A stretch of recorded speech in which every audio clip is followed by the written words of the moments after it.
You could argue that the most important aspect in any outfit is choosing what shoes you decide to wear.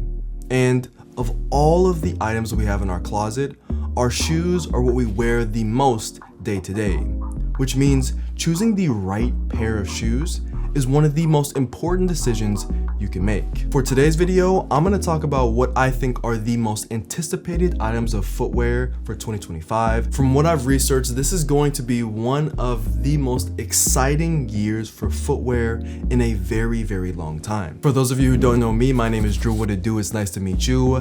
Let's talk shoes.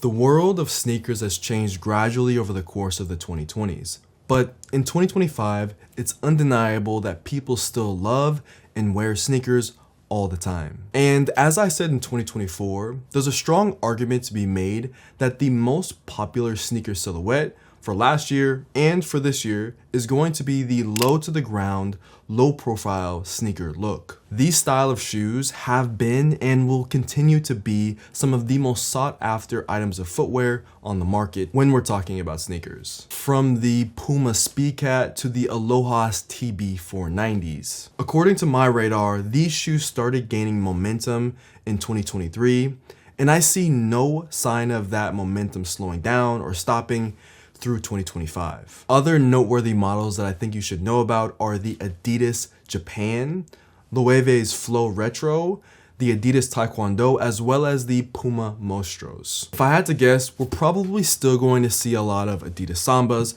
and Adidas Gazelles for the summertime and the springtime this year.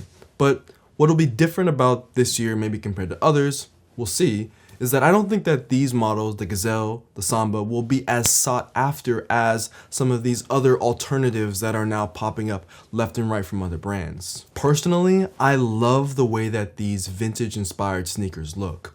In women's wear, I've seen these silhouettes styled in sporty, chic, and streetwear outfits, while in men's wear, streetwear seems to be the main lane these models exist in. One of the more underrated brands that has been making more and more noise is a brand called Aloha's. Founded in Hawaii, this company, like many others, has capitalized on the look of collaborations like the Adidas Wales Bonner collabs. They implement this sustainable, made-to-order kind of model, which is very unique for a sneaker brand to scale in this way. While I don't think that they will be the biggest sneaker brand of 2025, it's one of those brands that I've never touched on, and I want to give them their flowers for kind of generating as much buzz as they have. I see them all the time in New York City, whether I'm walking in Manhattan or Brooklyn or different parts of the city. I see them quite often. It's one of those brands that maybe if you've never heard of them, just take 2-3 minutes to check out their Instagram. Now, let's touch on the 3 most noteworthy sneaker collaborations that I'm most excited for, and then I'm gonna give you 3 more collaborations that aren't for me, but I think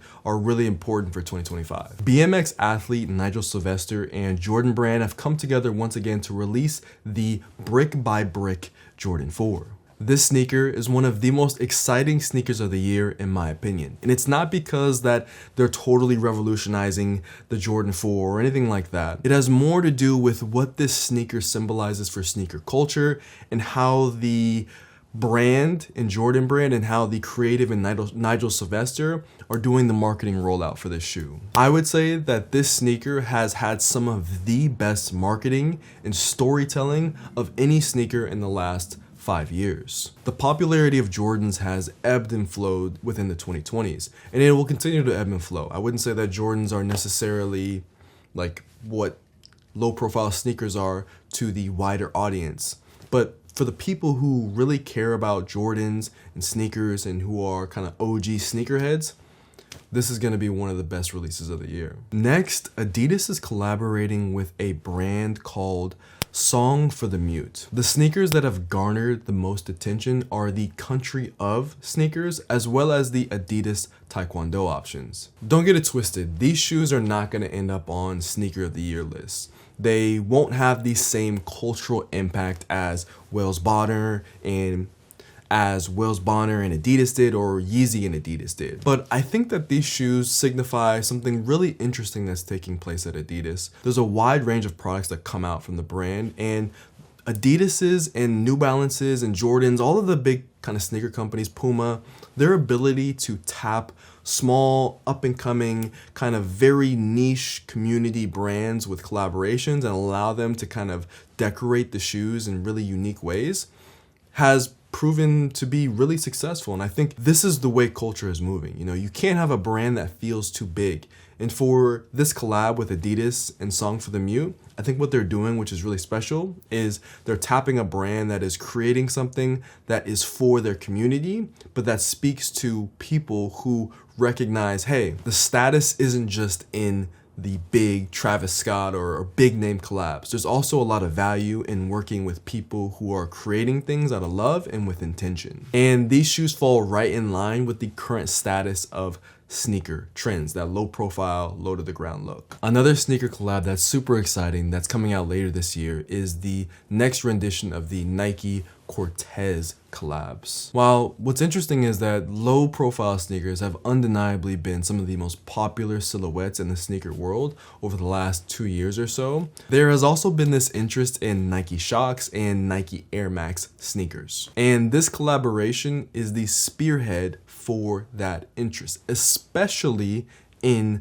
London, Paris, Berlin, basically across the pond from the US. It's not as much a thing here in the US. Streetwear looks and acts different, but you will see influences of kind of that London style here in New York City. And I know in London in particular, this collaboration is going to be incredibly, incredibly sought after. All right, for the other collabs, I know I said there are 3 other sneaker collabs you should know about. I kind of fibbed. There are 4 that I think you should know about. We're gonna start with the Vannetta Carter Nike Air Max Muses. These play into that Shox Air Max culture and they look really interesting. I actually got a peep of these while in Paris and I think they're gonna fill right into that kind of like chunky Shox Air Max kind of movement that's taking place. Next is the, I believe it's pronounced Rambo Puma levitation sneakers. Puma, from what I'm looking at, might be in place to be the next major footwear company to take over 2025 heading into 2026. Over the last couple of years, I would say Adidas has done a fantastic job with market share. You have New Balance that's in the mix. You have Jordan Brand that's trying to bring things back together with a lot of retro releases. But I think Puma, what it's done for a lot of fashion people is that it's kind of introduced a lot of models that haven't been seen before, and a lot of people are kind of oohing and awing over them. There's also the Jordan 1 Union LA collab. Jordan 1s are in a really interesting spot in 2025. I love Jordan 1s. We have the bread or band Jordan 1s that released. We had the Black Toe Chicagos that released as well. So there were a lot of Jordan 1s with heritage that released this year, and those were big moments for Jordan Brand, but it's yet to be seen whether that those will play out and be big moments in kind of the macro space of fashion. So with this Jordan 1 Union LA collab, I feel like it's Jordan Brand doing what a lot of film studios do, a lot of movie studios do, like DreamWorks, and they're kind of capitalizing on this IP that's existed. This is a previous collab that's been very successful, so they're kind of just redoing those collabs to make the people who didn't get the opportunity to get these shoes an opportunity to get these shoes. And there's a bunch of other Jordans that are coming out like that this year. And last, Karu and Engineered Garments are coming out with a sneaker. This one's really interesting for me, and then maybe it's my bias. Maybe you wouldn't have included this on your list. I'm a big fan of Engineered Garments. I've heard of Karu, but I've never really experienced any of their products. And so I just wanted to give you kind of a weird off-the-cuff option or off-the-cuff collaboration that could generate a little bit more interest than what you would have expected in 2024, but now we're in 2025 and things are different. The sneaker world has a lot more elements than it ever has before. And if I missed anything, let me know down in the comments. We're gonna talk about running shoes a bit later, so if you're gonna say something about running shoes, don't worry, that's coming, but let me know what I missed. With that being said, let's keep going. Sneakers are fun for a day-to-day use, but what do you wear when you need to be a bit more formal? This is where leather shoes come into play. It includes models or types of shoes such as loafers, ballet flats, Mary Janes, tabbies, boots, and so much more. In 2025, the most anticipated style of leather shoe in women's wear is the flat, and in men's wear is the loafer. In the example of women's wear, flats can take the form of something like a Maison Margiela tabby with a bow on top, or they can be a crochet flat for the summer. They include styles such as thong sandals, boat shoes, and mesh shoes. Basically, what you need to know is that the reports show all roads leading to a flat shoe of some sort in women's wear, whether that's spring fashion, summer fashion, fall fashion, and dare I say winter fashion, depending on what part of the world you're in. What's interesting is that similar to low profile sneakers, from a styling standpoint, most of these outfits are mixing elements of high fashion, preppy aesthetics, playfulness, and youth. And the really cool thing about this trend for women's wear is that there's no one style that you need to fit into in order for outfits to look really good. You can go with something that's subtle, something that's poppy, something that's more DIY, something that's more personal. You can go with brands that have been around for a long time or brands that are brand new, and I love that. Now, when it comes to menswear, loafers have been the leather shoe of choice, and it has been like that for a few seasons now. In 2025, the loafer of choice has moved away from being platform or chunky sole loafers and has been replaced by obtuse shaped loafers. So what I mean by that is I'm talking about loafers that are either square toe or loafers that have a kind of rectangular shape, or they don't have this very defined kind of traditional menswear shape. They can fit into a lot of different more contemporary shapes. And what you see from a styling point of view most of the time online is baggy jeans or pants, a top or jacket, and then you have the loafers. And that can be paired in a million different ways, but that usually is the mode. That is the meta for 2025 fashion. I've been saying this for some time now. It hasn't changed. It's the same thing as it was last year. It's baggy pants, loafers, jacket, top, whatever form that you want to put that in. Some people could argue that, well, Drew, jeans are getting a little bit thinner. There are more people who are wanting to wear more jeans. Yes, that's definitely taking place. But I still think that the majority of people, when they're wearing their loafers, are wearing them either with baggy jeans if they're younger. Obviously, there's a generation thing here too. If you're younger, you're wearing baggy jeans. You're wearing some level of a top, whatever that top is, and then you're wearing your loafers. And personally, I think this looks great. I do this all the time. With what I'm wearing right now, you could assume that if I were gonna step out, I'd probably wear a pair of loafers or something like that to go with the outfit that I'm wearing right now. Some brands that continue to lead the way for this mode of footwear include Miu Miu for luxury, Ganni, and Aimé Leon Dore, especially for their styling of different leather shoes and loafers. I mentioned boots earlier, but let's talk more specifically about boots and boot styling. Acne Studios recently revealed their version of Mischief's Big Red boots. And while I think most people will skip out on these, there seems to be an appetite for bold, loud, attention-grabbing boot styling. This style emphasizes creating very dramatic silhouettes that demand to be seen. And the more subdued version on the spectrum of this style includes versions like the buckle boot styles that we've been seeing over the last few seasons. And on the opposite end of the spectrum, the more eye-catching versions of boots include carmine boots with fur, Alaska boots, and lace-up boots. These styles are typically most seen in women's wear, but you do have some menswear, mostly talking about influencers and people who are online, gravitating towards this style of dress. I wouldn't say that these styles are particularly mainstream, but I do think that they will generate the lion's share of interest when it comes to how boots and how boot silhouettes and boot styling is talked about online and shown in magazines. If you're enjoying the video up until this point, make sure to give it a like, and if you feel so inclined, subscribe. I'm almost at 350,000 subs. It would mean the most to me.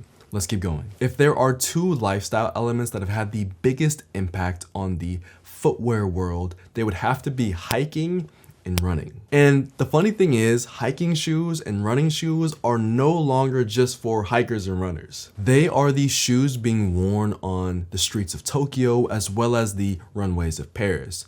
And when talking about the most anticipated running shoe brands for 2025, there are three that we have to start with: On Cloud, Hoka, and New Balance. On is a really interesting brand to me. It has a catalog of collaborations with Loewe, Post Archive Faction, and Beams, just to name a few. Hoka has and continues to be one of the most interesting innovators in the running space. They even came out with a loafer, which we'll touch on in a section later on in this video. And with New Balance, you could argue that that third spot could be filled with other brands, but from my kind of viewpoint of the market, I would say that New Balance has done really underrated work with brands like District Vision, and I'm surprised more people aren't talking about what's going on with New Balance Running and their New Balance Running division. These are the brands that will be at the forefront of conversation for running and hiking culture in 2025. You could also add brands like Nor to Run, Saucony, and Brooks to that list as well. Now, when it comes to hiking, there's one brand that has taken over the aesthetic for the hiker who is fashion forward, or for the fashion person who just doesn't hike. And that brand is Salomon. Salomon has done a fantastic job of keeping itself relevant and creating a fan base for a new generation. The XT Whisper is the model they've been pushing out the most here in early 2025. I can already sense that there's going to be another Sandy Liang Salomon collaboration coming out later this year. And whenever I visit the Salomon pop-up shop here in Soho in New York City, it's always incredibly busy. More so than any other shop that I've been in, like in Soho. Salomon is really, really popular right now and will continue to be. The models that I think will kind of be the most in conversation are models that have existed in the past and a blend of new models. So the XT Whisper is kind of the new sneaker hike shoe that's gaining a little bit of interest. You also have the XT6, and of course you have the ACS Pro Advanced. All shoes except for the Whisper that I've talked about in previous videos. And the thing that's really cool about hiking shoes and running shoes is that they're being styled in actually very tasteful ways in 2025. Whether that's a mixture of streetwear and Y2K styling, or implementing elements of vintage clothing looks. And what I love is that some people are just wearing them in kind of like this active wear or athleisure kind of way, which typically like athleisure is not associated with like something that's fashionable, but like I think the way people are doing with Salomon's, it looks really, really good. And you're going to continue to see a lot of these styles in 2025. One of the most interesting components to 2025 footwear will be the emergence and kind of solidification of hybrid footwear for the 2020s. I'm defining hybrid footwear as the combining of two forms of shoes into one. For example, you take a sneaker, you take a loafer, and you put them together. I'm not gonna say that they're a snowfer or a snow loafer or whatever you wanna call them, but you have what New Balance has done with the 1906L. Or you can take something like a Mary Jane in a sneaker. You combine them and you have what Kiko Kostadinov has done, or what was done in the past with these Asics. And if I think about it, this could be one of the defining design elements of the 2020s. Not a lot of people are talking about this. Maybe it's just not big enough, and maybe it'll take time for it to kind of once again hit that mainstream market. But I kind of hope that prediction rings true. There's a lot of things that just get recycled in fashion, right? But hybrid sneakers feels like a new thing that's being implemented within fashion. And I predict that it will only continue to get bigger and bigger as we move from 2025 to 2026 to 2027 to 2028. Like I mentioned previously, Hoka even came out with a mule loafer variant of shoe. And while you typically associate Hoka with, running shoes, they've come out with a myriad of interesting models of footwear that are a combination of hiking, of running, of sneakers, of leisure, of casual and formal. You're putting all these things together and you're coming out with something brand new. And I think that's cool. There's one brand that's executed it really, really well, and this has not hit the mainstream at all. This is something that I feel like if people knew about this, there would be lines around corners. There'd be lines bending corners to know about this shoe. Onitsuka Tiger released a version of the Mexico 66 as a ballerina flat in collaboration with this Parisian brand. I'm assuming that there weren't that many pairs, but from what I've gathered is that these shoes are something that's really sought after, really, really coveted, really, really like people want these shoes if you know about them, right? And it could be an interesting opportunity for a brand like Onitsuka Tiger or a brand like Puma to bring out of their archive, which they're already doing, right? A lot of these brands are already doing this, out of their archive and combine silhouettes. The flat is really popular right now, like I mentioned before. And doing so and introducing these new style of shoes could be one of the biggest things moving forward in the 2020s. One of the biggest things for 2025 and moving forward. And these totally fall in line with this idea of low profile, low to the ground, flat shoes being popular. We'll see what happens. What do you think about these? Are these something that you would wear? I know that obviously these are more geared towards women's wear, but maybe there's a version for menswear. Obviously, the sneaker loafer, I feel like it's, loafers are typically worn by more men. Not saying women can't wear them, but they're typically worn by more men. I think even shoes like what New Balance has done with the 1906L, those things are just, the appetite for them is growing. People are wearing and more interested in shoes like that than ever before. Let's get a word in for today's sponsor, Squarespace. Are you interested in making your very own website for a brand or creative project? Squarespace offers a comprehensive amount of features to help you create the website that you've always wanted. If you want to sell your products direct to consumer, or if you want to showcase your body of work, Squarespace makes it easy to do that and more. Currently, I'm using my Squarespace website as a hub for all of my content and as a way to direct those interested to my podcast and social media. If you need a design to help nudge you into creating your first website, this is your sign. Visit squarespace.com/DrewJoyner for 10% off your first purchase of a website or domain. Let's do a rapid fire round of shoes that I think you should know about, that I think are going to make some noise in 2025. Starting off, we have the Maison Margiela Louboutin collab. The one shoe in particular that looks really, really good is this red tabby that has this, like, I don't even know how to describe it. It's just very like, the shape of it is just beautiful. The shape is just absolutely stunning. I love the shape of this shoe. Not for like me, it could be really uncomfortable as well, but it just looks stunning. Also, I didn't get to talk about pumps as much, but in doing my research, in reading, I read that a lot of analysts think that pumps are gonna have a big year for 2025. So I think for kind of more formal wear, for more formal situations in women's wear, pumps are going to be big, and it's going to be interesting to see how those are styled as well. I didn't mention this collab before, but it's kind of a fun, interesting one. Bape and Crocs are going to collab, and what the heck, I never would have expected that. Crocs is one of those brands that has just been on a tear for a couple of years now. I can't remember the year Crocs got their year, but they have been just on an absolute tear. And collaborating with Bape is just another example of how they will continue to be in the conversation in the footwear world. They will not be stopped. That's what Crocs is about in 2025. They're not going to be stopped. Another collab that's really interesting is that Ambush collab with UGG on these shoes.